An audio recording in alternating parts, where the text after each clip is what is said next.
اس کا 14واں باب، اس کی پہلی چند آیات دیکھتے ہیں۔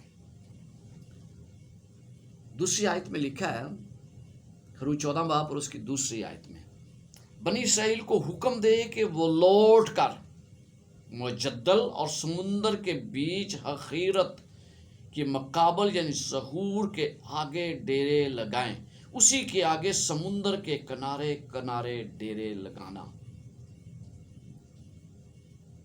اگر میں اس آیت کو سمجھنا چاہتا تھا اور جب میں نے بائبل کامنٹری سے اس کی رہنمائی لی تو مجھے ایسے پتہ چلا کہ خدا انہیں اس طرف لے جانا چاہتا تھا جہاں وہ جانا نہیں چاہتے تھے۔ وہ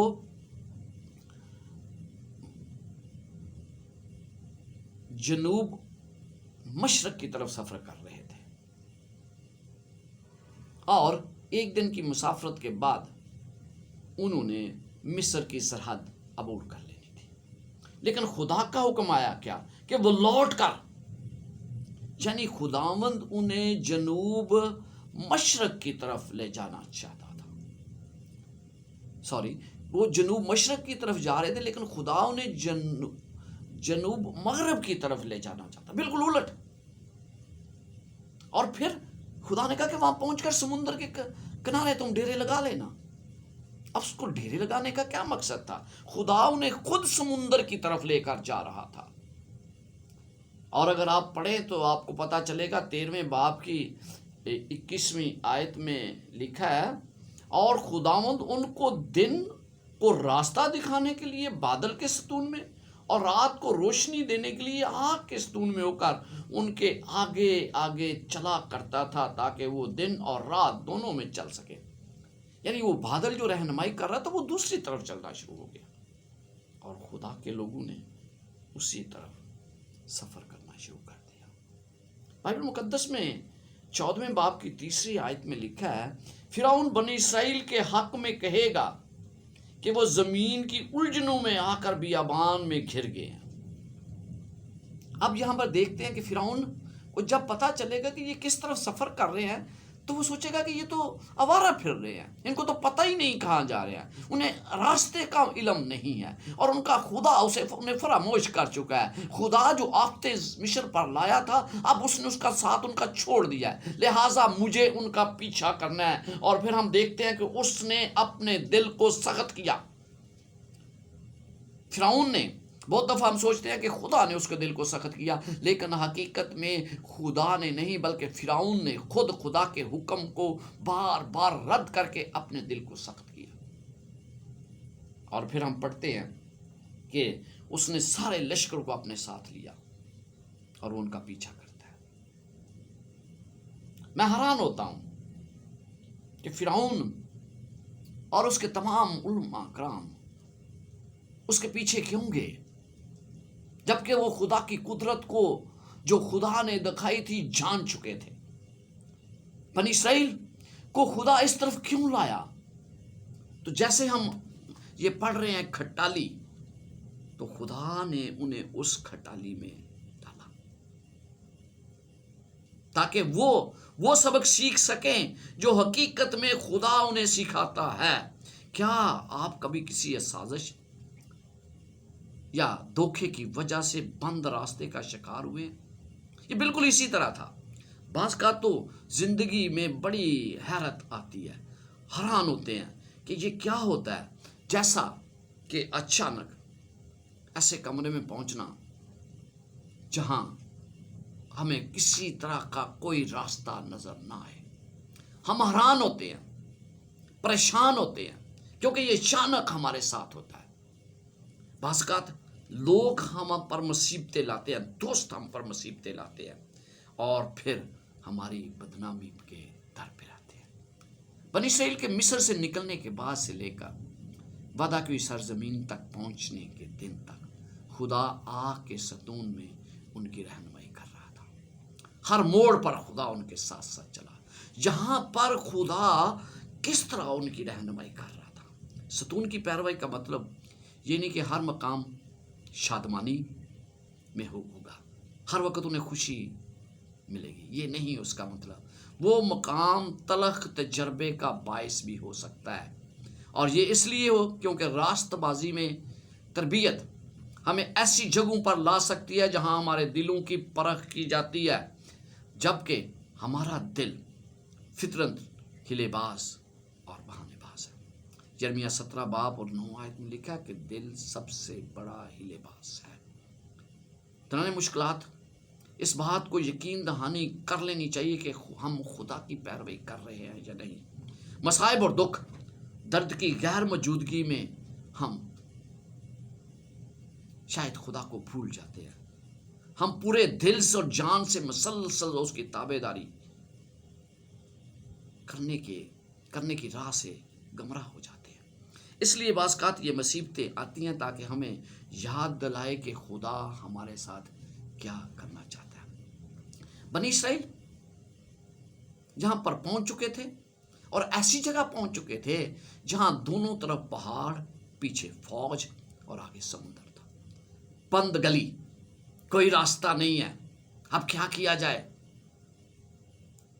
خدا نے موسیٰ سے کہا کہ آگے بڑھے۔ اور میں یہ دیکھتا ہوں کہ جب بنی اسرائیل اس راستے میں سے گزر رہے تھے تو جب مصریوں نے دیکھا کہ یہ راستہ بنا ہوا ہے تو اس راستے پر چل پڑے۔ مجھے حیرانگی آتی ہے ان کی عقل اور دانائی پر۔ اتنے بڑے بڑے علماء، انہیں پتا ہونا چاہیے تھا کہ 10 ہفتوں میں خدا نے کس طرح بنی اسرائیل کی رہنمائی کی ہے اور کس طرح وہ ان کے ساتھ ساتھ چلا ہے، جہاں پر وہ کسی پھندے میں نہ پھنس جائیں۔ دونوں طرف پانی ہے اور ہم اس راستے پر جا رہے ہیں۔ ممکن ہے کہ خدا ہمیں جہاں پر لا رہا ہو، ان کا خدا کیونکہ طاقتور ہے اس لیے وہ ہمیں غرق نہ کرتے۔ لیکن کیا ہے، جب ہم خدا کی آواز کو، اپنے ارد گرد حالات کو نہیں دیکھتے اور اس سے سبق نہیں سیکھتے تو پھر ایسا ہی ہوتا ہے۔ اور پھر آپ دیکھتے ہیں، ہمیں پتہ چلتا ہے کہ اس کے بعد وہ تمام کے تمام لوگ غرق ہو گئے۔ خدا انہیں اس جگہ پر کیوں لایا اور کیا انہوں نے اس سے سبق سیکھ لیا؟ خروج 14 باب اور اس کی 31 آیت میں ہم پڑھتے ہیں کہ کیا انہوں نے سبق سیکھا کہ نہیں سیکھا۔ آپ کے پاس بائبل ہے تو میرے ساتھ خروج 14 باب اور اس کی 31 آیت دیکھیں۔ اور اسرائیلیوں نے وہ بڑی قدرت جو خداوند نے مصریوں پر ظاہر کی دیکھی، اور وہ لوگ خداوند سے ڈرے اور خداوند پر اور اس کے بندے موسیٰ پر ایمان لائے۔ دیکھتے ہیں کہ کس طرح خدا انہیں سکھاتا ہے۔ ہو سکتا ہے زندگی میں آپ پر مشکلات ہوں، ہو سکتا ہے کہ آپ ایسی جگہ کھڑے ہوں جہاں آپ کو کوئی راستہ نظر نہ آتا ہو سکتا ہے کھٹالی میں آپ ایسی جگہ پھنس چکے ہیں کہ آپ کو کوئی راستہ نظر نہیں آتا۔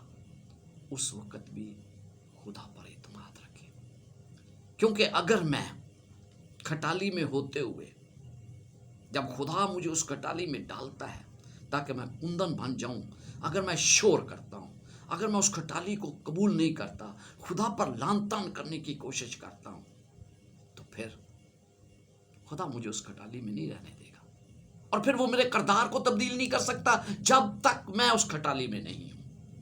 عزیزو، جب تک ہم اس کھٹالی میں ہیں، خدا ہمیں سکھانا چاہتا ہے، کیونکہ آپ کو پتا ہے، آپ جانتے ہیں کہ جب تک کھٹالی میں ڈالی ہوئی کوئی دھات کو اتنی تپش نہ دی جائے کہ وہ مایا بن جائے، وہ کسی بھی شکل میں نہیں بن سکتی۔ اسی طرح خدا جب مجھے اس کھٹالی میں ڈالتا ہے تو مجھے پتا ہونا چاہیے کہ اس کھٹالی کے اندر سے جب میں باہر نکلوں گا تو خدا مجھے اپنی مرضی کے مطابق ڈالے گا۔ تو اگر آپ اس کے ساتھ اس کی مرضی کے مطابق اپنے آپ کو ڈالنا چاہتے ہیں تو اس کھٹالی میں صبر اور اطمینان سے رہیں، تاکہ خدا آپ کو وہ کچھ بنا سکے جو وہ حقیقت میں بنانا چاہتا ہے۔ پھر ہم دیکھتے ہیں کہ اس کے بعد وہ ایسی جگہ پر پہنچے جہاں پر کڑوے چشمے انہیں ملے، خدا ان کی رہنمائی اس طرف کیوں کر رہا تھا؟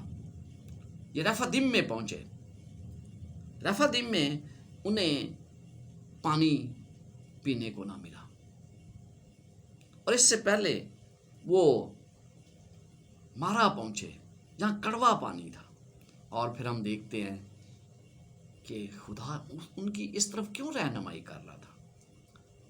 یہ ممکن ہے کہ خدا ہمیں ہماری چاہت کی چیزیں نہ دے، مگر کیا وہ ہماری ضرورت کی چیزوں کو ہم سے باز رکھ سکتا ہے؟ وہ چیزیں نہیں جن کی ہم ضرورت سمجھتے ہیں، بلکہ جو حقیقت میں ہماری ضرورت ہوتی ہے۔ یہاں پر پانی ان کی اصل ضرورت تھی، اشد ضرورت تھی، پانی کے بغیر وہ نہیں رہ سکتے تھے۔ خدا کے ابر تلے جب انہوں نے بحر کلزم کو پار کر لیا تو 3 دن انہوں نے پانی سے خالی اس تپتے بیابان میں سفر کیا۔ بیابان میں تو پانی ویسے ہی کی نہیں ملتا، اس لیے ان کی بےتابی سمجھ میں آتی ہے، مگر جب ضرورت پیش آئی تو کیا پانی ان کو ملا؟ یہ ضرورت کی چیز ہے، اور خدا مجھے جب میری رہنمائی کر رہا ہے تو ضرورت کی چیزیں مجھے ملنی چاہیے۔ اب خدا ان کو کہاں لے کر چلا گیا؟ مارا میں، جہاں بلاہر ان کو پانی ہی مل گیا، مگر وہ تو پانی خوش نہیں تھے۔ کیوں خوش نہیں تھے؟ مگر جو ہی نے اس پانی کو چکھا تو تھوک دیا، کیونکہ وہ پانی کڑوا تھا۔ لوگ بڑ بڑا کر کہنے لگے کہ ہم کیا پئیں،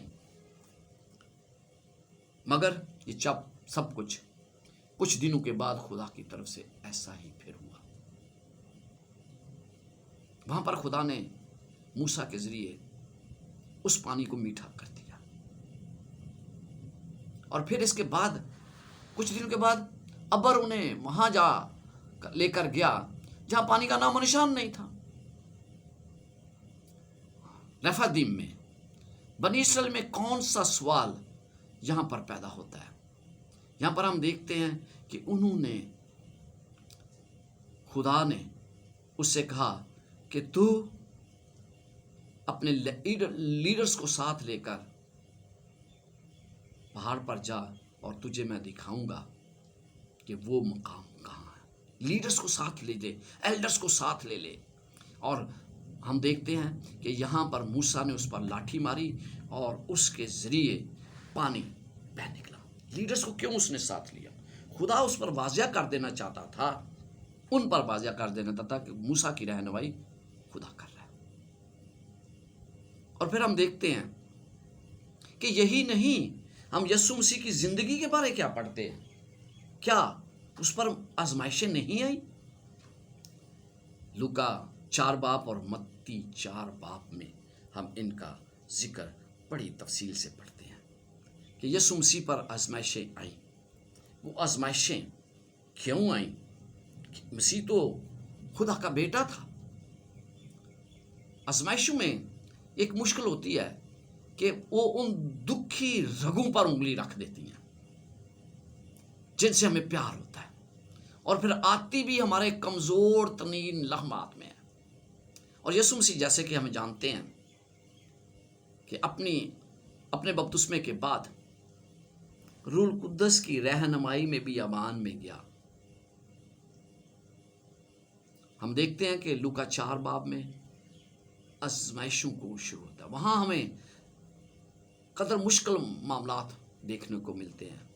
سطحی نظر سے اگر ہم دیکھیں تو لگتا ہے کہ روح القدس یسوع کو آزمانے کے لیے وہاں پہنچاتا ہے، تاہم خدا کبھی کسی کو آزماتا نہیں۔ یعقوب 1 باب اس کی 13 آیت میں لکھا ہے، پر ہم نے یہ بھی دیکھا ہے کہ خدا ہمیں کھٹالی تک ضرور لے جاتا ہے۔